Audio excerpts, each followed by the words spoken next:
مسلک کے غیور ساتھیوں، آج 29 ربیع الاول شریف کی گزر گئی ہے اور تیسری رات ہے، چاند چڑھ گیا۔ ربیع الثانی شریف کا چاند آپ سب کو مبارک ہو۔ بڑی بہار کا موسم ابھی جاری ہے کہ چھوٹی بہار آ گئی۔ سبحان اللہ، کیا میرے حضور غوث الثقلین کی آمد کا مہینہ ہے۔ دوستان گرامی، ایک لمبی بحث ہے جو مابین مسالک، مابین لوگوں کے بڑی دیر سے سنتے آ رہے ہیں، اور ابھی بھی یہ سوشل میڈیا کے حوالے سے اگر آپ دیکھیں تو متعدد بار ایسی پوسٹیں آ جاتی ہیں۔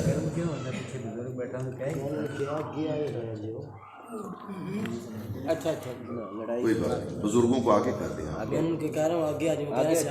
اچھا کوئی بات نہیں،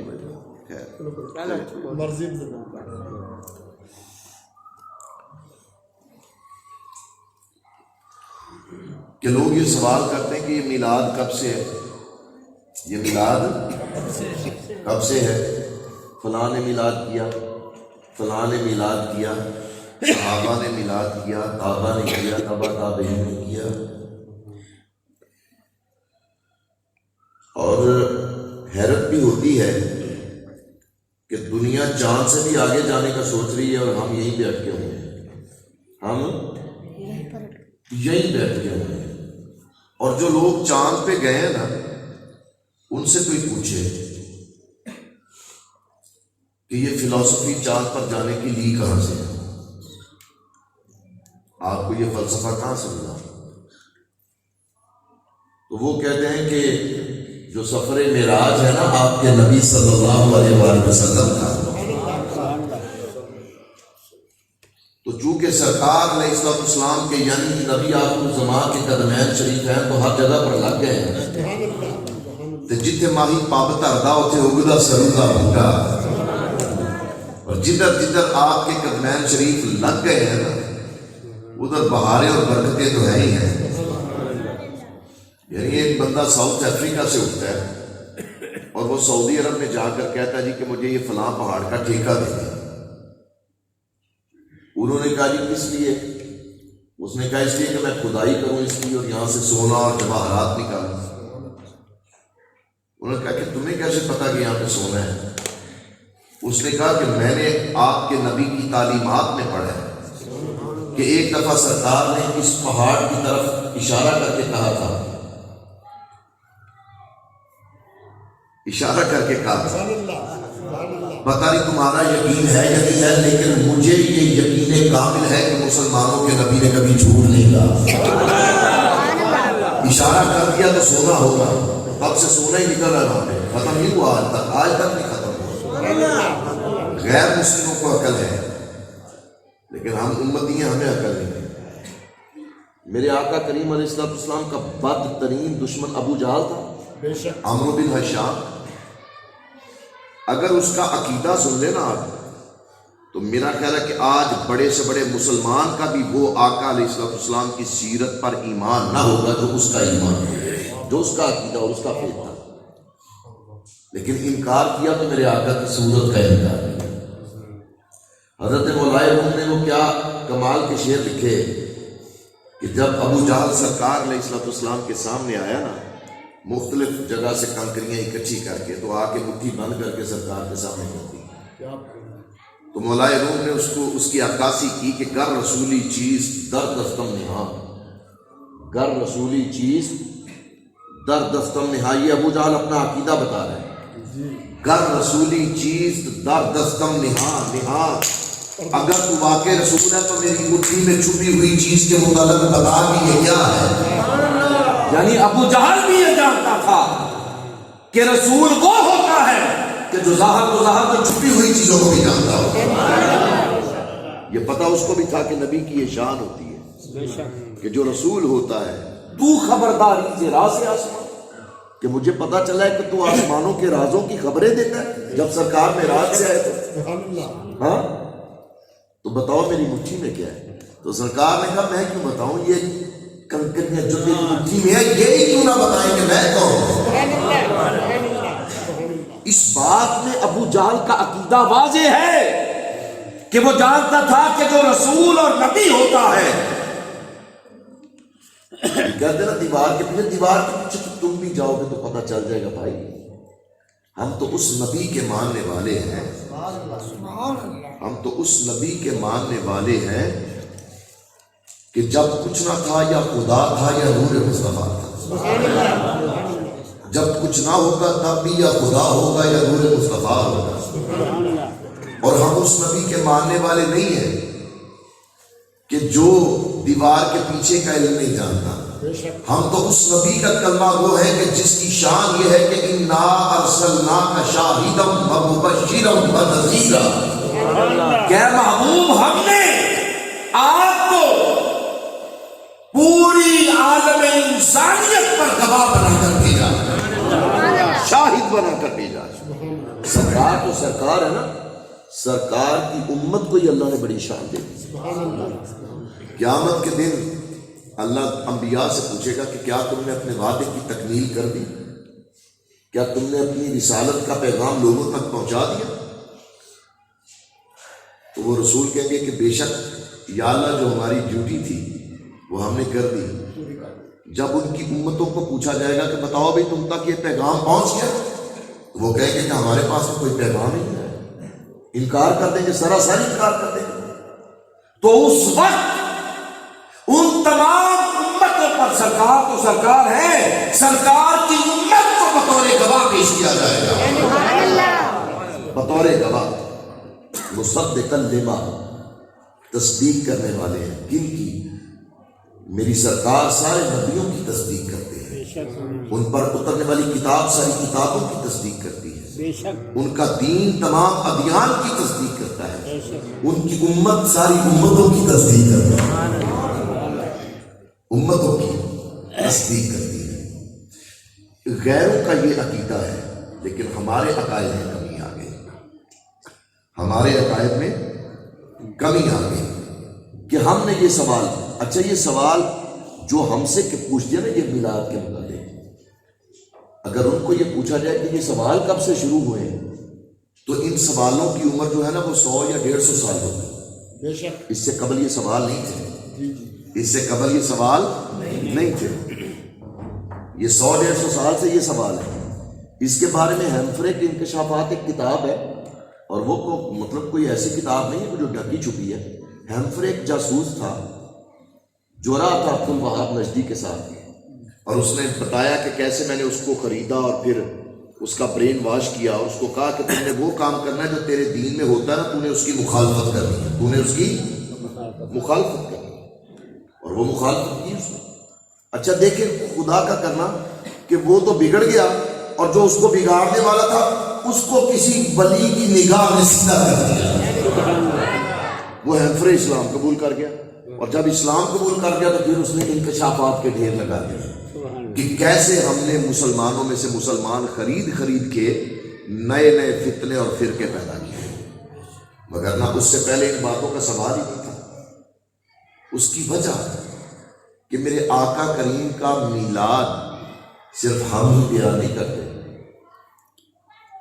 صرف علماء اہل سنت ہی بیان نہیں کرتے، 1,00,000 کم و بیش 24,000 پیغمبروں نے سرکار کا میلاد بیان کیا ہے۔ اچھا یہ تو ہے نا الہامی مذاہب، الہامی جن کو اللہ نے کتابیں دے کے بھیجا، مبعوث کر کے بھیجا، نبی بنا کر بھیجا۔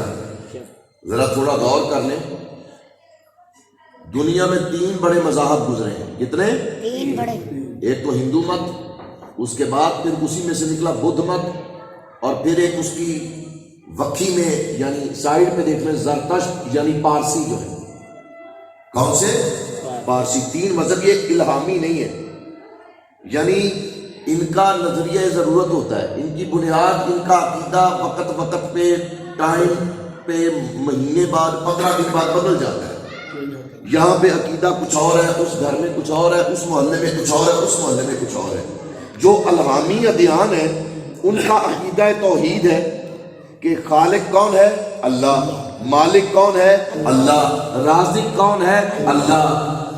زندگی اور موت دینے والا کون ہے؟ اللہ. عزت اور ذلت دینے والا کون ہے؟ اللہ. اور یوم آخرت کا مالک کون ہے؟ اللہ. نبیوں کو بھیجنے والا کون ہے؟ اللہ. ہمیں زندگی دینے والا کون ہے؟ اللہ. ہمیں موت دینے والا کون ہے؟ اللہ.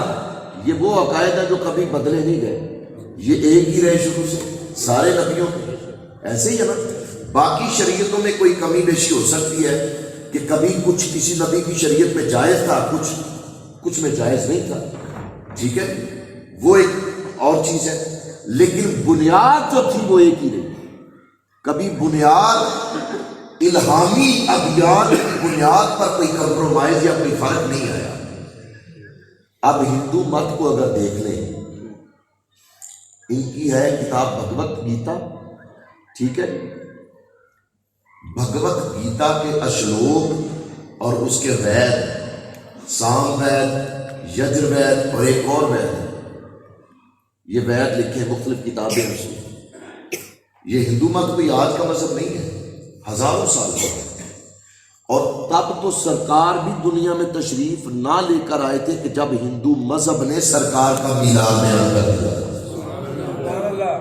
اچھا دیکھیں، دنیا میں دو طرح کے لوگ گزرے. کچھ ایسے تھے جو الہامی دینوں کو مانتے تھے، کچھ ایسے تھے جو غیر الہامی دینوں کو مانتے تھے، ادیان کو مانتے تھے، مذاہب کو مانتے تھے. ان میں اچھے بھی تھے، برے بھی تھے. ٹھیک ہے، جو اچھے لوگ تھے اللہ نے ان پر ہمیشہ کرم رکھا. یعنی جیسا کہ ہندو مت چلتا رہا، یہ بڑا ان میں ایک انسانیت کا رواج تھا، محبت تھی، رواداری تھی، سارا تھا. پھر اچانک ان میں وہ ذات اور برادری، اونچ اور نیچ، اور ایسا معاملہ آ گیا کہ برہمن سب سے اونچے ہو گئے. اور وہ راہ جاتے ہوئے اگر کسی کی بھی عورت کی کلائی پکڑ لیتے تو وہ اسی وقت اس کی ملکیت ہو جاتی تھی. جب یہ معاملہ ہو گیا نا تو اس میں سے ایک نیا مذہب نکلا. اس کا نام تھا، جو اس مذہب کا قائد تھا، سدھارتھا. کیا نام تھا؟ سدھارتھا. اور دنیا اس کو گوتم بدھ کے نام سے جانتی ہے. کس کے نام سے جانتی ہے؟ گوتم بدھ. گوتم بدھ نے پھر برابری کا نظام دیا کہ یہ کیا ہے بھائی، کون برہمن، کون شودر، کون اوپر، کون نیچے، سارے برابر ہیں. ہاں جی.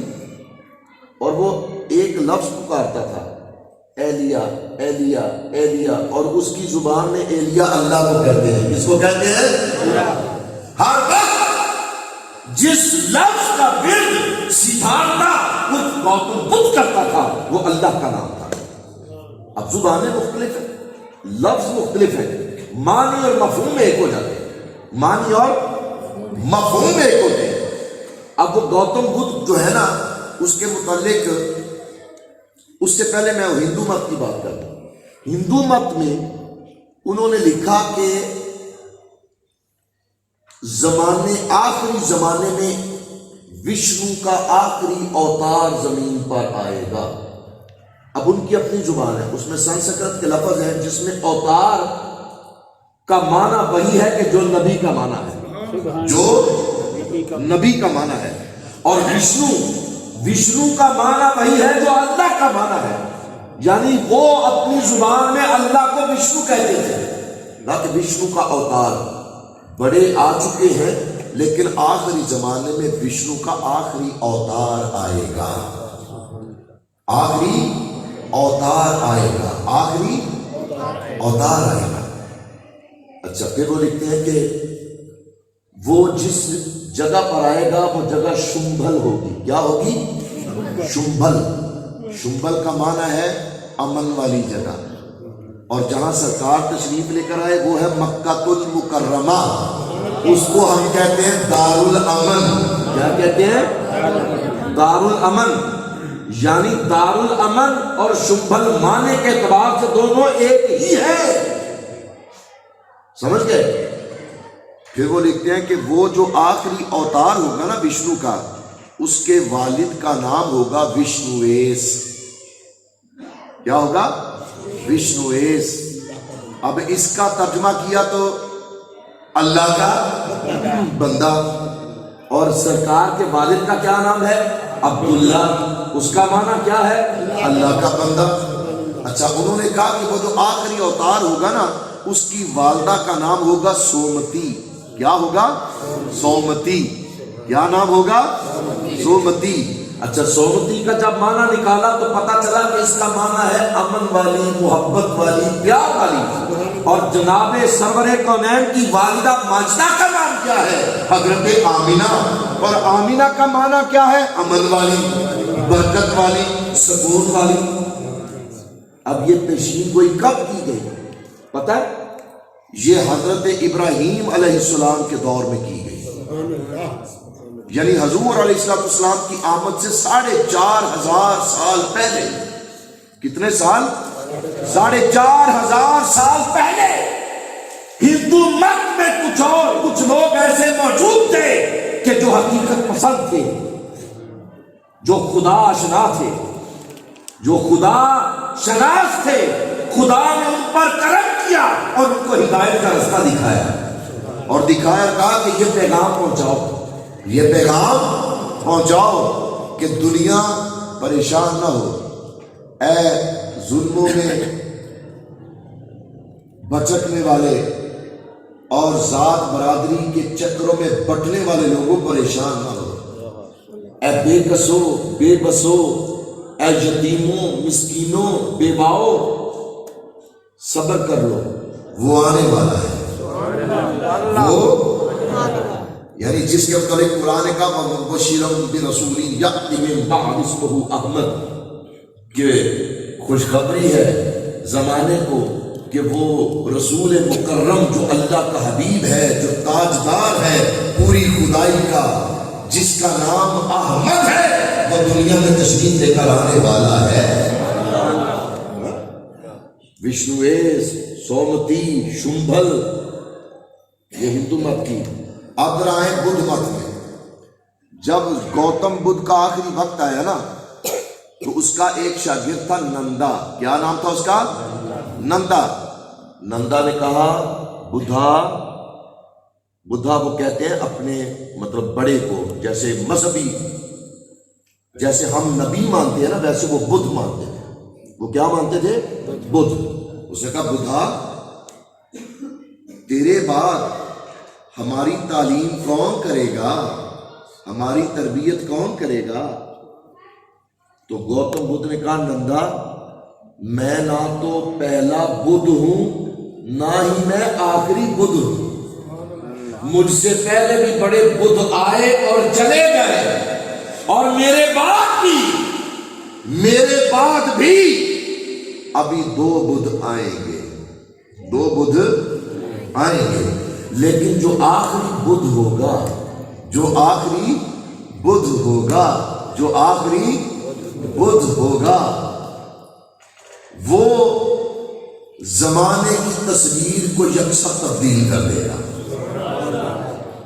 زمانے کی تصویر کو، اور وہی ہوگا کہ جو تمہاری اور میرے جیسے کئیوں کی تعلیم کا باعث بنے گا، اور وہ ہادی عالم بن کر اس کائنات میں آئے گا.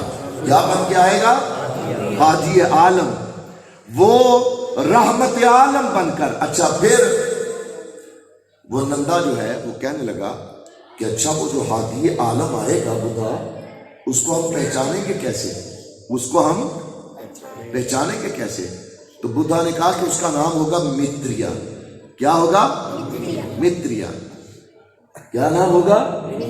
جیسے متر کہتے ہیں. ٹھیک ہے، متریا.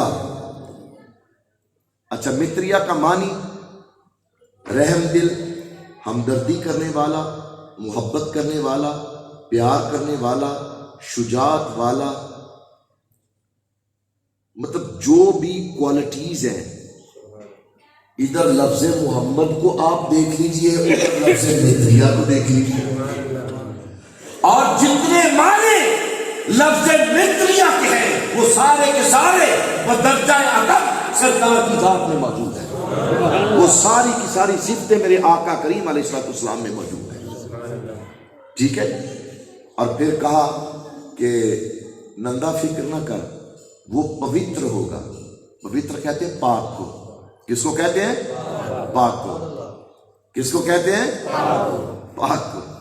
سرکار تو سرکار ہے. اللہ نے تو کہا محبوب نے تیرے گھر والوں کو ہر نجس سے اور ہر رجس سے پاک کر دیا. ہاں، ہر نجس اور ہر رجس سے. جس نبی کی وساطت سے اس کے گھر والے پاک ہو جائے تو وہ نبی کتنا پاک ہوگا. ہاں، پوتر کہا وہ پوتر ہوگا. کیا ہوگا؟ پوتر. پھر کہا نندا وہ سندر ہوگا. سندر کہتے ہیں خوبصورت کو. من مونا سونا تے من مونا. ہاں جی، تو بتاؤ حضرات، چلتے ہیں حسان بن ثابت کے پاس. پوچھتے ہیں کہ بتاؤ تو صحیح دنیا میں کوئی سونا دیکھا ہے؟ تو جناب حسان بن ثابت نے پھر کیا کہا کہ وَأَحْسَنُ مِنْكَ لَمْ تَرَ قَطُّ عَيْنٍ. دیکھتے ہیں کہ میری آنکھ نے آپ جیسا حسین دیکھا ہی نہیں. اچھا، پھر کہتے میرے دل میں خیال آیا ہو سکتا ہے کوئی کافر اٹھ کے کہہ دے کہ میں تو دیکھا تو نہیں دیکھا تو کہڑی گل ہے، میں تو فلانے علاقے سے گیا سی تو اتنے تے تیرے نبی نہ بھی سونا بندہ سی. تو کہنے لگے پھر اس کا جواب میں دیتا کہ اجمل منک لم تلد النساء، کہ دیکھوں تو تب نہ کہ جب کسی ماں نے تیرے جیسا خوبصورت پیدا کیا ہو. تیرے جیسا کوئی جایا ہی نہیں ہے، وہ دیکھنا کہاں سے؟ خلقت مبرأ من کل عیب. اور بعد میں تو عیب پڑا عظمت کے ساتھ کہ شبہ بھی نہیں ہے عیب کا آپ کی ذات والا صفات میں. اور ایسی بے عیب اور پاکیزہ ذات ہے کہ اللہ نے جیسے آپ کہتے گئے کأنک قد خلقت کما تشاء، ویسے آپ کا رب آپ کو بناتا ہے. ویسے آپ کا رب آپ کو وہ جیسے ایک تفسیر کی حضرت علامہ صاحب انفسکم کو انفاسکم جو کہا گیا. ہاں جی، وہ فاسکم کا معنی کیا ہے؟ نفیس ترین. کیا بولا؟ کہ تم میں سے آئے تم میں تمہیں میں سے رسول مگر نفیس ترین، کہ جن کی نفاست، جن کی پاکیزگی، جن کی سندرتا، جن کی پوترتا، یعنی جن کی پاکیزگی، جن کی خوبصورتی برابری تو دور ہے، اس کی کوئی مثال بھی تم پیش نہیں کر سکتے. اس کی کوئی مثال بھی پیش نہیں کر سکتے. کیسے بھی برابری کی بات کرے گا. اور پھر فرمایا کہ نندا وہ پوتر ہوگا، وہ سندر ہوگا، وہ ہڑے والا ہوگا. کیا والا؟ روب والا، باوقار، بامکانت، روب و دبدبے والا. اور اسی میں آتا ہے کہ جب کوئی شخص پہلی بار سرکار کو دیکھتا تھا نا تو یکدم ہیجان میں مبتلا ہو جاتا تھا، حیرت زدہ، ہیبت زدہ ہو جاتا تھا، کیونکہ وہ سوچتا تھا، اس کو سمجھ آ جاتی تھی کہ دنیا میں تو ایسا سونا میں نے نہیں دیکھا. لگتا ہے کہ کوئی نور کی مخلوق ہے جو اوپر سے نیچے زمین پر آ گئی. یہ پھر میرے آقا کی کمال شفقت اور مہربانی ہوتی تھی کہ آپ پکڑ کے قریب کرتے تھے تو وہ پھر تھوڑا اس کا ہیجان کم ہو جاتا تھا. ہڑے والا یعنی روب والا، کہ سرکار علیہ الصلوۃ والسلام کی ذات والا صفات، چاہے کتنے بھی دراز قد آپ کے ساتھ بندے کھڑے ہو، لیکن جب سرکار ان میں کھڑے ہوتے تھے تو سرکار سب سے اونچے لگتے تھے. اور میرے آقا کریم کا لہجہ مبارک کہ ٹھہر ٹھہر پر گفتگو کرتے، ایک ایک لفظ سننے والے کے کانوں سے سیدھا اس کے دل پر اتر جاتا، سیدھا اس کے دل پر اترتا. اور جرت نہیں ہوتی تھی کسی کی آنکھیں اٹھا کے دیکھے. پھر میں ابو جہل کی بات کروں گا. ایک روایت میں نے پڑھی تھی کہ جس میں ابو جہل نے کہا کہ انا نعلم ھذا نبیک، میں جانتا ہوں کہ یہ نبی ہے. ابو جہل نے کہا لیکن اگر اس کو میں نے نبی مان لیا تو میری سرداری کا کیا بنے گا. جانتا تھا، ٹھیک ہے، وہ جانتا تھا. آ کے حتیم میں کھڑا ہو گیا، کہا خبردار، آج کے بعد اگر کسی نے بڑا مان لیا کہ وہ صادق ہے، امین ہے، سب کچھ ہے، لیکن ہم آج کے بعد اس کی عزت نہیں کریں گے. اس نے ہمارے خداؤں کو برا کہا ہے، اس نے ہمارے خداؤں کا انکار کیا ہے. سب کو بچھا دیا. تھوڑی دیر میں سرکار تشریف لے کے آئے. تو سب سے پہلے جب سرکار آئے تو سب سے پہلے ابو جہل کھڑا ہو گیا. انہوں نے کہا یار یہ ہمیں روکتا ہے, خود سب سے پہلے کھڑا ہو گیا.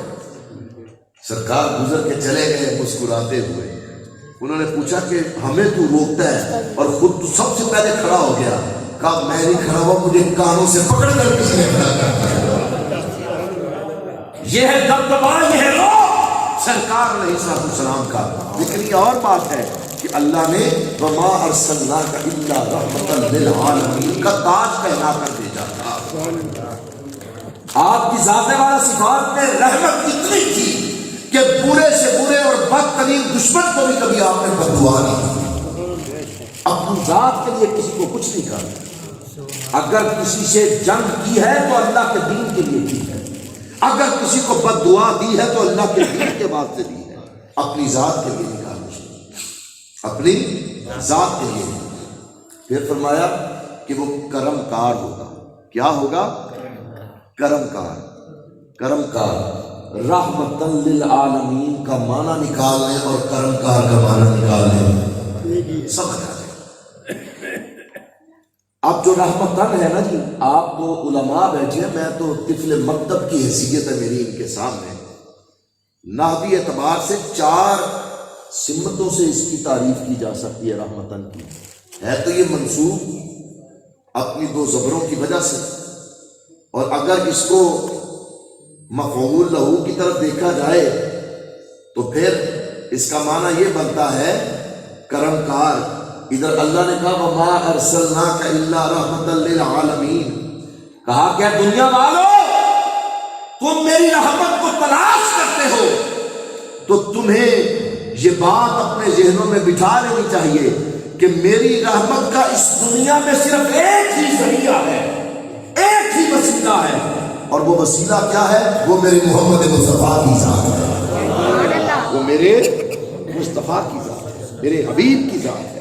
وہ وسیلہ رحمت, وہ ذریعہ رحمت. اگر اس کو ہم راہمہ کے حوالے سے دیکھیں تو پھر فرمایا کہ اگر میں نے اپنی رحمت کو دنیا میں کوئی وجود بخشا ہے تو وہ وجود میرے محمد مصطفیٰ کا ہے. وہ وجود میرے محمد مصطفیٰ کا وجود ہے. اور جو ایک معنی جو اس کا ہے, جس میں جو حال کی طرف ہے اور تھوڑا مبالغہ ہے, اس میں تو کمال کر دیا کہ اللہ نے کہا کہ اے میرے بندو, تم نے سنا ہے نا کہ رحمتی واسعت اعلیٰ کل شیء, کہ میری رحمت ہر چیز پر محیط ہے.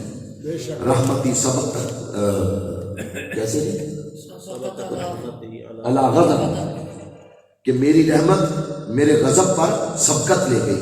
تم نے سن رکھا ہے نا کہ میری رحمت تھی جس نے آدم کی توبہ کو قبول کیا تھا. ہاں, میری رحمت تھی جس نے نوح کو طوفان سے بچا لیا تھا. وہ تم نے سن رکھا ہے نا کہ میری رحمت تھی کہ جس نے ابراہیم پر عرش ملکوت کو سچ کر دیا تھا. وہ میری رحمت تھی کہ جس نے یوسف کو کنویں میں بچا لیا تھا, بکا ضرور لیکن تاجدار مصر بنا دیا تھا. وہ میری رحمت تھی کہ جس نے موسیٰ کو فرعون سے بچایا. وہ میری رحمت تھی. تم نے سن رکھا ہے نا میری رحمت کا. آپ میری بتاؤ کہ میری رحمت کو دیکھنا چاہتے ہو؟ میری رحمت کو دیکھنا چاہتے ہو؟ تو بندوں نے کہا ہاں یا اللہ ضرور دیکھنا چاہتے ہیں. تو فرمایا بابا ارسلناک الا رحمۃ للعالمین, اگر تم دنیا میں میری رحمت کو چلتے پھرتے جیتے جاگتے دیکھنا چاہتے ہو تو جاؤ میرے مصطفیٰ کی زیارت کرو. وہ رحمت میرا مصطفیٰ ہی ہے. وہ رحمت کون ہے؟ میرا مصطفیٰ ہی ہے صلی اللہ علیہ وسلم. قل یا عبادی الذین اسرفوا لا تقنطوا من رحمت اللہ. یہاں پر مومنین کو خطاب نہیں کیا گیا, سارے جتنے روئے زمین کے بندے ہیں ان کو خطاب کیا گیا. اور تمہارے اور میرے نبی کسی ایک گروہ کے نبی نہیں ہیں بلکہ سارے عالمین کے نبی بن گئے ہیں. اس لیے کہا کہ اللہ نے کہ محبوب کہہ دیجئے کہ اے اللہ کے بندو, اے اللہ کے بندو, جب کمی اور کوتاہی ہو جائے نا تمہارے پاس تو پریشان نہ ہونا. من رحمت اللہ, اللہ کی رحمت جو ہے, اللہ کی رحمت جو ہے, یعنی دوسرے لفظوں میں اگر کہوں تو یہ کہ دنیا کے بندوں پریشان نہ ہونا، میرا مصطفیٰ جو ہے تمہارے لیے، نعرہ تکبیر، میرا مصطفیٰ جو ہے۔ نعرہ رسالت، نعرہ حیدر، سلطان کی آمد۔ دوستان گرامی، میں نے سورہ فتح سے 3 الفاظ ایک آیت کے آپ کے سامنے تلاوت کیے، وَتُعَزِّرُوهُ وَتُعَقِّرُوهُ وَتُسَبِّحُوهُ بُكْرَةً وَأَصِيلًا۔ ٹھیک ہے، میرے محبوب کی تعظیم کرو، میرے محبوب کی توقیر کرو، میرے محبوب کی وَتُعَقِّرُوهُ وَتُعَزِّرُوهُ وَتُسَبِّحُوهُ بُكْرَةً وَأَصِيلًا، اور صبح و شام میری پاکیزگی، میری تسبیح و تحلیل بیان کرو۔ اچھا، اس آیت میں اللہ نے اپنے اور اپنے رسول پر ایمان کی بات کی، وہ ایمان کی بات کی تو وہ بھی لِتُؤْمِنُوا بِاللَّهِ، تاکہ لوگ ایمان لائیں اللہ پر، وَرَسُولِهِ، اور اس کے رسول پر۔ پھر آخر میں فرمایا وَتُسَبِّحُوهُ بُكْرَةً وَأَصِيلًا، صرف ایک لفظ، تسبیح کرو صبح و شام، کس کی؟ میری۔ لیکن جب اپنے محبوب کی تعظیم اور اپنے محبوب کی توقیر کی بات کی تو پھر ایک لفظ سے نہیں کہا تمہیں تعظیم بھی کرنی پڑے گی اور توقیر بھی بیان کرنی پڑے گی، تعظیم بھی بیان کرنی پڑے گی اور توقیر بھی۔ اچھا، یہاں پر مجھے ایک وہ بائبل کا ایک یاد آ گیا، لیوک کی بائبل اور مارک کی بائبل، یہ مشہور ترین کتابیں ہیں، گوسپل جو ہے، جن کو عیسائی آج بھی پڑھتے ہیں، آج بھی پڑھتے ہیں۔ اس میں حضرت یحییٰ علیہ السلام کے متعلق وہ ذکر کرتے ہیں کہ انہوں نے کہا کہ John announced someone is coming soon, کہ جان کہتا ہے کہ کوئی ہے، کوئی ایک ہے جو جلدی آنے والا ہے،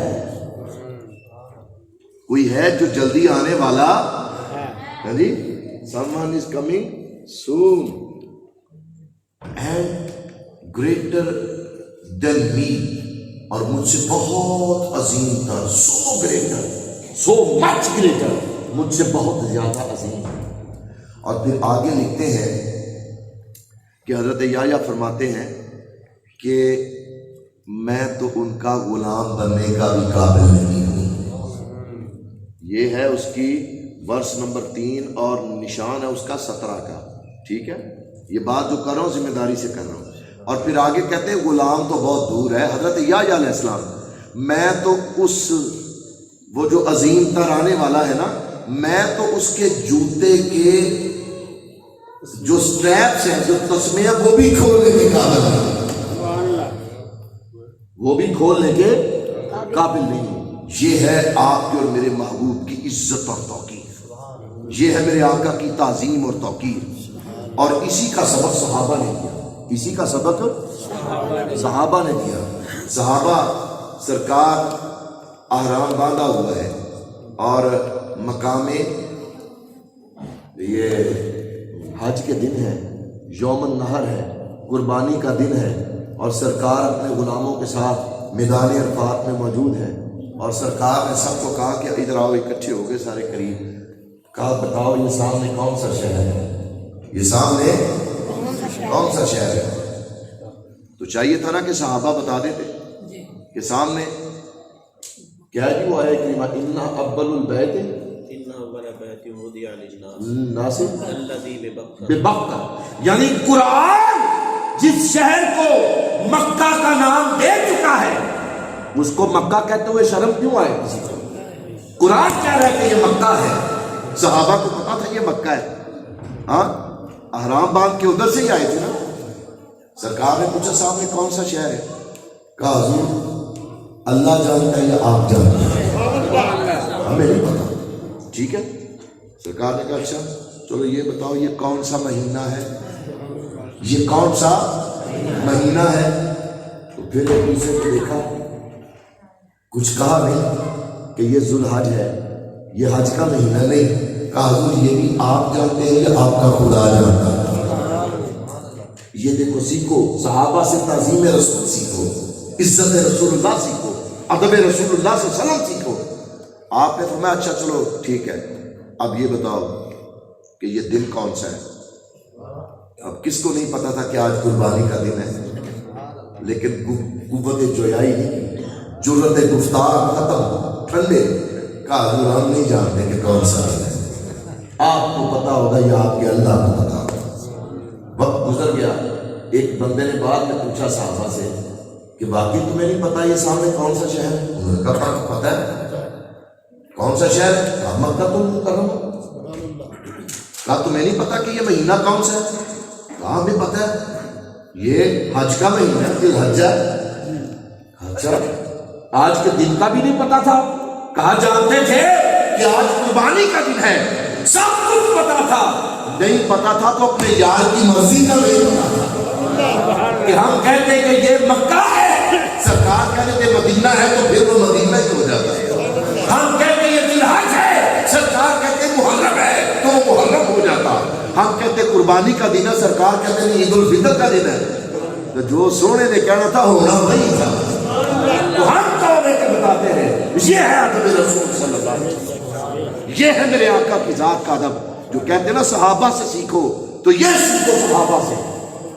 بڑھ بڑھ کے بولنے کی عادت نہیں تھی ان کو، بلکہ خاموش سے پتہ بھی ہوتا تھا تو ایسے کہ نہیں حضور ہم نہیں جانتے، اللہ اس کا رسول بہتر جانتے ہیں، اللہ اس کا رسول صلی اللہ علیہ وسلم بہتر جانتے ہیں، ہمیں کیا پتا۔ جناب عثمان نے کعبۃ اللہ کو چھوڑا تھا یا نہیں چھوڑا تھا؟ اور وہاں پر جو لفظ کہے نا آپ نے، فرمایا کہ عثمان تم آئے ہو تم طواف کر لو، کہا یہ وہی کعبہ ہے جس کی طرف سے ہم نے تقریباً 1.5 سال منہ پھیرے رکھا۔ سرکار کی ایک عادت تھی کہ جب مکہ میں نماز پڑھتے تھے نا تو منہ بیت المقدس کی طرف کر کے نماز پڑھتے تھے، لیکن آپ ایسے رخ پر کھڑے ہوتے تھے شمالن جنوبن کہ آپ کے سامنے مکہ میں بیت اللہ ہوتا اور رخ وہی بنتا تھا بیت المقدس کی طرف۔ سرکار نے کبھی کعبۃ اللہ کو بیت اللہ کو پیچھ کر کے نماز نہیں پڑھی تھی جب تک مکہ میں رہے۔ جب مکہ المکرمہ سے مدینہ طیبہ گئے تو وہاں پر جا کر سمت کی تبدیل ہو گئی، تو پھر 18 مہینے تقریباً 18 مہینے حضرت عثمان نے اس وقت کو بتایا کہ وہ 1.5 سال کہ جب ہم نے مکہ سے رخ پھیر دیا تھا، اگر مکہ کی عظمت ہے تو محمد مصطفیٰ کا سچا ہے۔ اور یہ سچ کہا تھا انہوں نے، کیونکہ وہ جانتے تھے کہ قرآن میں آ چکا ہے کہ لا اقسم بہذا البلد، کہ قسم ہے مجھے مکہ کی، اس لیے نہیں کہ یہاں بیت اللہ ہے، اس لیے نہیں کہ یہاں زمزم ہے، اس لیے نہیں کہ یہاں صفا مروہ ہے، اس لیے نہیں کہ یہاں پر مزدلفہ ہے، مینا ہے، عرفات ہے، مقام ابراہیم ہے یا حجر اسود ہے، بلکہ اس لیے وَأَنْتَ حِلٌّ بِهَٰذَا الْبَلَدِ کہ تیرے قدموں نے اس شہر کو شرف پہنچا ہے۔ نعرہ تکبیر، تیری عادت نعرہ رسالت، نعرہ رسالت۔ 1,00,000 کم و بیش 24,000 پیغمبروں میں سے کسی نبی کے میلاد کی قسم اللہ نے نہیں کھائی، لیکن تمہارے اور میرے نبی کے میلاد کی قسم اللہ نے کھائی۔ اللہ نے میلاد کی قسم کھائی، اور یہ فضیلت مکانی دی ہے۔ کیا دیا ہے؟ حضرت آدم سے لے کر حضرت عیسیٰ تک ہر نبی اس شہر میں آیا، اور یہ شہر سب سے پہلا شہر ہے۔ جو دنیا میں سب سے پہلی بستی آباد ہوئی وہ مکہ المکرمہ ہے، ام القریٰ اس لیے کہا جاتا ہے اس کو، ام القریٰ، ام ہے، سارے کریوں کی ام ہے، یہیں سے ہر شے نکلی ہے، ٹھیک ہے۔ جیسے سرکار کے نبوت سے، آپ کے فیض نبوت سے ہر نبی کی نبوت نکلی نا، اس لیے آپ کو امی کہا گیا، رسول النبی الامی الذی، فرمایا کہ رسول وہ رسول جو نبی بھی ہے اور امی بھی ہے۔ کیونکہ امی اس لیے ہے کہ آپ سے نہیں، ہر علم آپ سے نکلا، رسالت آپ سے نکلی، نبوت آپ سے نکلی، امامت آپ سے نکلی، ولایت آپ سے نکلی، رحمت آپ سے نکلی، فضل آپ سے نکلا، برکت آپ سے نکلی، اور جس کو جو دیا وہ سرکار نے دیا۔ ہاں میں نہیں کہہ رہا، متفق علیہ حدیث کہہ رہی ہے، متفق علیہ انما انا قاسم واللہ یعطی، اور دوسری روایت ہے واللہ معطی، اور ایک روایت میں آتا ہے کہ اللہ هو المعطی وإنما أنا قاسم، کہ بے شک جیسے دینے والا خدا ہے ویسے تقسیم کرنے والا میں محمد مصطفیٰ۔ کوئی کچھ نہیں پا سکتا میرے اذن کے بغیر، میری اجازت کے بغیر۔ داستے نہیں بچ گئے؟ واجد شروع نہیں، بیلی تھک کے ہوں گے۔ 10 منٹ دن دے تھوڑے جائے گالوں کمپلیٹ کر دیں۔ نہیں سویرے فجر بھی پڑھنی ہے انشاءاللہ، ٹھیک ہے۔ روشی پڑھو ساتھ اس میں۔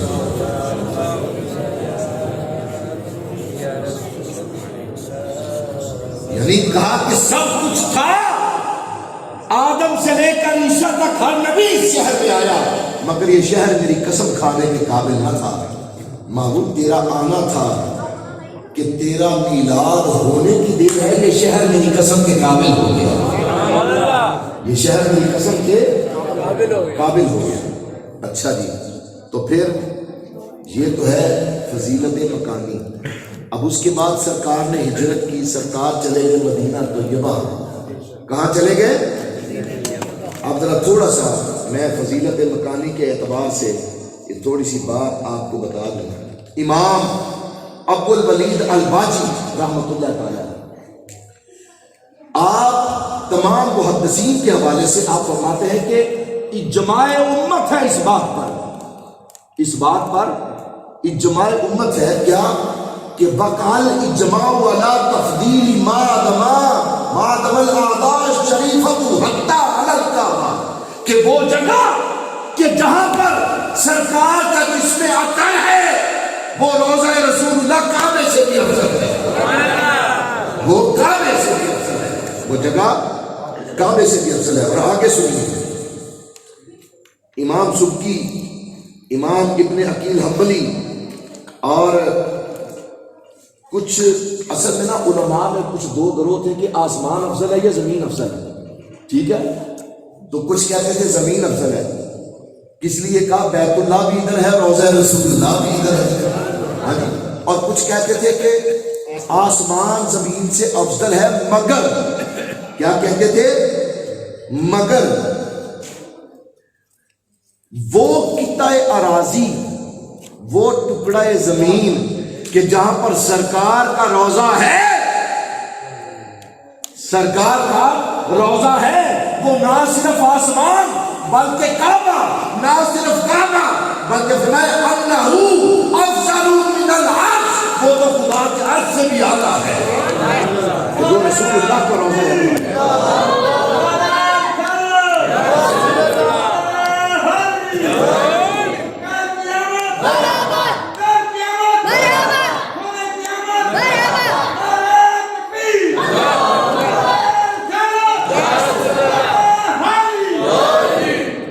یہ در المختار جلد 2 صفحہ 636 پر ہے کہ سرکار کا روضہ نہ صرف زمین، نہ صرف آسمان بلکہ کعبہ، نہ صرف کعبہ بلکہ خدا کے عرش سے بھی افضل ہے، روضہ مصطفیٰ صلی اللہ علیہ وسلم۔ اور علماء امت کا، محدثین امت کا، مفسرین امت کا اجماع ہے اس بات پر، اس پہ کوئی شک نہیں ہے کہ سرکار جدھر گئے فضیلت اس مکان کو ملتی گئی، فضیلت اس مکان کو ملتی گئی۔ یہ میرے آقا کی کرم نوازی ہے، سرکار مکے میں تھے تو قسم مکے کی کھائی گئی، سرکار مدینے میں ہے تو مدینہ میں وہ روضہ رسول اللہ عرش سے بھی اعلیٰ ہو گیا، عرش سے بھی اعلیٰ ہو گیا۔ اب ذرا تھوڑا سا فضیلت زمانی کو دیکھ لیں، ٹھیک ہے؟ وقت کی فضیلت، دنوں میں سب سے افضل دن کون سا ہے؟ جمعہ مبارک۔ سرکار سے پوچھا یہ افضل کیوں ہے؟ کہا اس لیے کہ اس دن آدم علیہ السلام کی تخلیق ہوئی تھی، آدم علیہ السلام کی تخلیق ہوئی اور توبہ بھی اسی دن قبول ہوئی تھی، ہاں جی۔ تو یعنی جمعے کو نسبت ہو گئی آدم علیہ السلام سے، تو جمعہ افضل ہو گیا، جمعہ فضیلت جس کو بھی ملے، چاہے وہ مکانی ہو یا زمانی، وہ بغیر نسبت کے نہیں ملتی، وہ بغیر کسی نسبت کے نہیں ملتی۔ مکے میں بہت آئے، لیکن جب سرکار ہے تو مکہ لا اقسم بہذا البلد. ہاں جی مدینے میں بڑے لوگ گزرے ہوں گے یسرب میں، لیکن سونے کا آنا سی کہ مدینہ ارسنا بھی آلہ ہو گیا. آلہ یہ نسبت ہے، جمعے کو نسبت ہوئی آدم علیہ السلام سے آلہ ہو گیا. ٹھیک ہے، دنوں میں تو جمعہ افضل ہے، مہینوں میں بھی 4 مہینے حرمت والے جو افضل ہے سب سے. ٹھیک ہے، لیکن رمضان سارے مہینوں سے افضل ہے. یہ ایک ظاہری بات کر رہا ہوں. ٹھیک ہے، اور رمضان میں ایک رات ایسی ہے جو 1000 راتوں سے افضل ہے. اِنَّا أَنزَلْنَاهُ فِي لَيْلَةِ الْقَدْرِ وَمَا أَدْرَاكَ مَا لَيْلَةُ الْقَدْرِ لَيْلَةُ الْقَدْرِ خَيْرٌ مِّنْ أَلْفِ شَهْرٍ. 1000 راتوں سے افضل رات ہے. یا اللہ اس رات کو ہوا کیا تھا؟ کہا اس رات کو میں نے اپنا قرآن لوح محفوظ سے بیت المعمور پر نازل کیا تھا. سبحان اللہ. یعنی اس رات کو نسبت ہو گئی نزول قرآن کے ساتھ، تو یہ 1000 راتوں سے افضل ہو گئی. ٹھیک ہے، یہ کس سے افضل ہو گئی؟ 1000 راتوں سے. اب ذرا آگے سنیے کہ حضرت امام قسطلانی کون؟ 3 اشارے ہیں نا جی بخاری شریف کے، امام عسقلانی، امام عینی اور امام قسطلانی رحمۃ اللہ تعالیٰ علیہ. کوئی چھوٹی ہستی نہیں ہے. آپ کہتے ہیں کہ اللہ لیلۃ مولدہ صلی اللہ علیہ وآلہ وسلم افضل من اللیلۃ القدر فی وجوہ ثلاثہ. آپ فرماتے ہیں کہ 3 وجہ ایسی ہیں کہ لیلۃ المیلاد لیلۃ القدر سے بھی افضل ہے. سبحان اللہ. کہا کہ 3 وجہ ایسی ہیں کہ جس رات سرکار آئے وہ رات اس رات سے افضل ہے جس رات قرآن آیا تھا. کیا آپ نے کہا کہ سیدھی سی بات ہے کہ لیلۃ القدر میں قرآن آیا تھا، لیلۃ المیلاد میں صاحب قرآن آیا ہے، اور قرآن بعد میں ہے، صاحب قرآن پہلے ہے. اور یہ نہیں ہوا کہ جیسے پہلے نبیوں کو اللہ نے کہا کہ فلاں جگہ آؤ کتاب لے جاؤ، فلاں جگہ آؤ کتاب لے جاؤ، پیدل چل کیا، جوتی اتار کیا، روزے رکھ کیا. نہیں، کہا محبوب اب میرے حبیب کی باری ہے تو محبوب تو مکے میں ہوگا تو قرآن مکی ہوگا، تو مدینے میں ہوگا تو قرآن مدنی ہوگا، تو اپنے یاروں میں ہوگا تو قرآن وہاں پر ہوگا، اغیاروں میں ہوگا تو قرآن وہاں پر ہوگا، غاروں میں ہوگا تو قرآن وہاں پر ہوگا، تو اپنی بیبیوں کے حجروں میں ہوگا تو قرآن وہاں پر ہوگا. تو اے نماز میں اگر خیال کر لے گا تو قرآن کو وہاں پر نازل کر دیا جائے گا. قد نرى تقلب وجهك في السماء فلنولينك قبلة ترضاها. این نماز میں خیال کیا تھا نا تو آ گیا نا جبرائیل. کہا محبوب 2 رکعتیں اپنی مرضی میری مرضی کے قبلے پر پڑھی ہیں، اب باقی 2 رکعتیں جدھر تیرا دل چاہتا ہے رخ پھیر لے ادھر پڑھ لے. تو پھر رخ پھیرا نا 2 رکعتوں میں اٹھ کے. نماز تو نہیں ٹوٹی نماز. خاموشی بھائی آخری بات کر رہا ہوں ذرا. نماز نہیں ٹوٹی کسی کی. ٹھیک ہے، نماز نہیں ٹوٹی. قرآن بعد میں ہے، صاحب قرآن پہلے ہے. ٹھیک ہے، اور یاد رکھیے کہ قرآن فیض دیتا ہے، ہدایت دیتا ہے، وَهُدًى وَبُشْرَى لِلْمُؤْمِنِينَ. ہدایت اور خوشخبری ہے مومنین کے لیے. وَشِفَاءٌ وَرَحْمَةٌ لِلْمُؤْمِنِينَ. قرآن شفا بھی ہے، رحمت بھی ہے مومنین کے لیے. قرآن صرف مومنین کے لیے ہے، اور فرمایا صاحب قرآن مومنین نہیں بلکہ عالمین کے لیے، عالمین کے لیے. اور فرمایا دوسری وجہ سن لو کہ جس رات سرکار آئے وہ رات افضل کیوں ہے وہ بھی سن لو. کہتے ہیں کہ شب قدر میں تنزل الملائکات والروح، فرشتے اور روح القدس یعنی جبریل امین اترتے. کہا اچھا بخاری شریف کی حدیث اٹھا کے دیکھ کہ سرکار تو سرکار ہے، سرکار کا امتی ایک ولی جب سوتا ہے نا تو فرشتے اس کے سرہانے اور اس کی پائنتی کی طرف کھڑے ہوتے اس کی سلامتی کی دعا کرتے ہیں. جب تک پہنچتا نہیں اس کی سلامتی کی دعا کرتے ہیں. اور پھر سرکار کے ولی کو براؤ ذرا، سرکار کا عام امتی اگر سرکار کی محفل سجا کے بیٹھے تو فرشتے اس کی محفل کو ڈھونڈتے پھر رہے ہیں کہ کہاں ہے، کس کونے میں ہے، اور پھر اس ضرورت کو سجا کے سرکار کی بارگاہ میں لے جاتے ہیں اور کہتے ہیں حضور آپ کے فلاں خادم کے بیٹے فلاں نے آپ پر یہ ضرورت دے ہے. ٹھیک ہے. تو کہا کہ یہ افضلیت تو پھر لیلۃ القدر کی نہیں کام آئی، وہ اپنی جگہ پہ ہے، لیکن لیلۃ المیلاد کی افضلیت اپنی جگہ پہ. تو پھر کسی نے کہا کہ بھئی اس رات تو جبریل بھی زمین پر آتا ہے. کہا اچھا اس رات تو ایک دفعہ آتے ہیں نا، ذرا غور تو کر کہ صاحب قرآن پر جبریل کتنی بار آیا ہے. 23 سال کا بے ست کا عرصہ، 23 سال ضرب 12 مہینے ضرب 30 دن 8280 دن بن گئے. کتنے دن بن گئے؟ علماء کہتے ہیں کہ 24,000 مرتبہ جبریل سرکار کی خدمت میں آیا. اب اگر 24,000 کو تقسیم کرے 8,000 کے ساتھ تو یعنی اوسط یہ نکلی کہ روزانہ صبح دوپہر شام جبریل امین سرکار کی خدمت میں حاضری لگانے کے لیے 3 بار سرکار کے پاس آتے اور فرمایا کہ یہ کتاب جو ہے، یہ لیلۃ القدر جو ہے، یہ 1000 مہینوں سے افضل ہے ان کے لیے جو مسلمان ہیں، ان کے لیے جو مسلمان ہیں، جو مومن ہیں. اور سرکار کا وجود سب کے لیے رحمت ہے. کوئی مومن ہے تو بھی رحمت ہے، کوئی غیر مومن ہے تب بھی آپ اس کے لیے رحمت ہے. ہر حال میں آپ رحمت ہے. تو یعنی خلاصہ یہ ہے کہ وہ رات کہ جس رات سرکار دنیا میں تشریف لے کر آئے وہ ہر رات سے افضل ہے، وہ ہر رات سے افضل ہے، لیلۃ القدر سے بھی افضل ہے. جس شہر میں سرکار آئے اللہ نے اس شہر کی قسمیں کھائی. جہاں سرکار لیٹے ہیں وہ عرش سے بھی اعلیٰ ہے، وہ عرش سے بھی اعلیٰ ہے.